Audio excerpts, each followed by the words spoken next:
Hey guys, so today I'm going to be addressing an issue that a lot of people have when sculpting. A lot of people also ask me if there is a solution to this problem, and I have to say, well, yes and no, because whether it's a solution or not, you have to decide on your own. But there is a little trick that you can do. Either way, what am I talking about? The thing is, if you are right-handed and you're actually sculpting a face, then of course this side is going to be easy for you because everything is accessible in this half of the face, and you can use your tool like you're used to, or any tool that you really want to use. So the color shaper here, for example. But when you go to this side, are you going to do? Are you going to switch to your left-hand side, or what can you do to get easier access to the other side of the face that is not on your strong hand side? Another thing is, a lot of people ask me, what do you do? Are you going to get symmetry into faces? And while it's not always super necessary to be really super symmetrical, because in nature symmetry is not really a trait that is just always there, that's a given, and if you look at 100 faces, then you will probably barely get a really symmetrical one.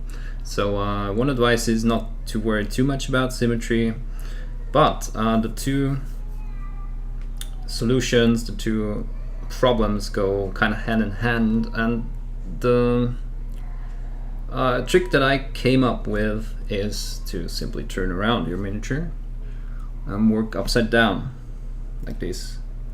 It takes a bit of getting used to, but two problems solved. First one, you do have access to this half of the face with your strong hand side, so the tool reaches everything in that half.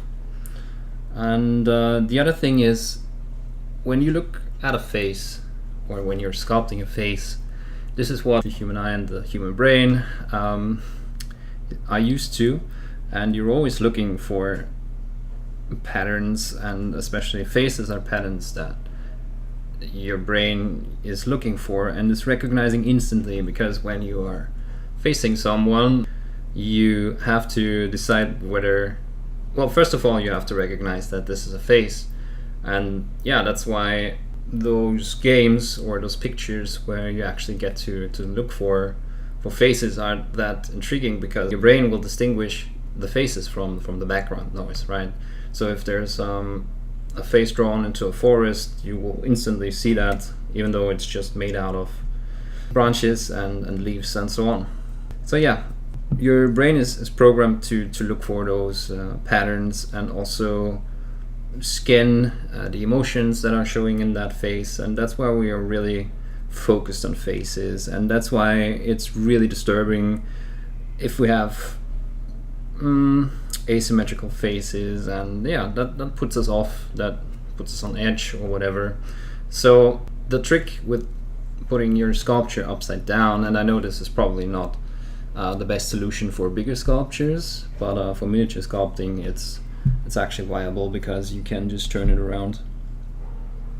And so the trick that you do to your brain is that, of course, this is a face you're looking at, but how often are you really encountering someone that is upside down, right? So while you still recognize this as a face, your brain kind of has to rethink the whole thing and doesn't focus too much on what it is used to. And also, when you look at a face and you recognize it's a face, your brain says, okay, that's a face, we know it or we don't, and now we actually don't care that much anymore.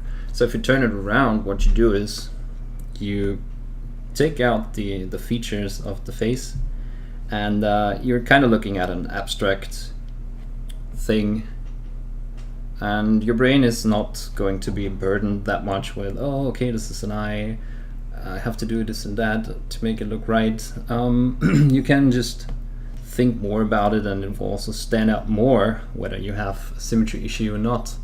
I'm not sure if it shows on camera, but for example, I just realized that, and I know this is not finished, but it kind of shows that we have this part of the eye socket, so the lower arch of the eye socket is further down than on this side, and I haven't recognized that before, so this is something I definitely have to fix.